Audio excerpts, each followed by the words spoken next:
परीक गोस्वामी 4 वर्ष चिमुकलीचा मोकाट कुत्र्याने घेतला जीव। जालना शहर महानगरपालिकेच्या ढसाळ कारभारामुळे आज रोजी अंबड रोडवरील यशवंत नगर येथील परीक गोसावी या चिमुकलीचा मोकाट कुत्र्याने जीव घेतला। तालुका जालना पोलीस स्टेशन येथे पुढील तपास तालुका जालना पोलीस स्टेशनचे पोलीस निरीक्षक संतोष साबळे हे करीत आहे।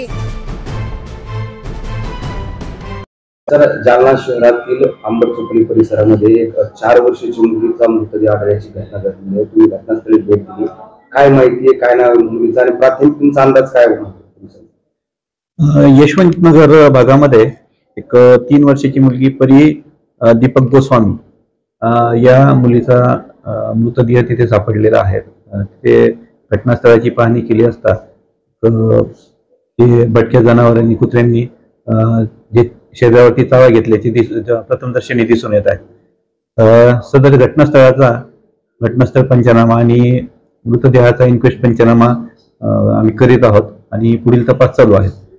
त्याचा जो आहे पूर्ण तपास झाल्यानंतरच निश्चित आपण कोणत्या कारणामुळे मृत्यू झाला हे आपण सांगू शकतो। आता काय तुम्ही कोणाकोणाला ताब्यात घेतलाय का? विचारपूस सुरू त्या घटनेच्या अनुषंगाने? नाही, याच्यामध्ये कुणाला ताब्यात वगैरे घेण्यात आलेलं नाहीये।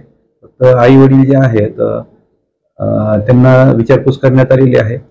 मृतदेहाची ओळख पटलेली आहे आणि मृतदेह जो आहे तो पुढील कारवाईसाठी इन्क्वेस्ट करण्यासाठी तो शासकीय रुग्णालय जालना येथे दाखल करण्यात आलेला आहे। मुलीच्या आई वडिलांमध्ये काही भांडण झाले होते आणि त्या कारणातून घातपात झाला असेल असं देखील बोललं जातं। नाही, निश्चित तसं नक्कीच नाही असं वाटत, कारण लहान मुलगी आहे आणि ते जे आहेत तसं प्रथमदर्शनी तर काही दिसत नाहीये। चौकशी चालू आहे, चौकशी आणखी सांगूया।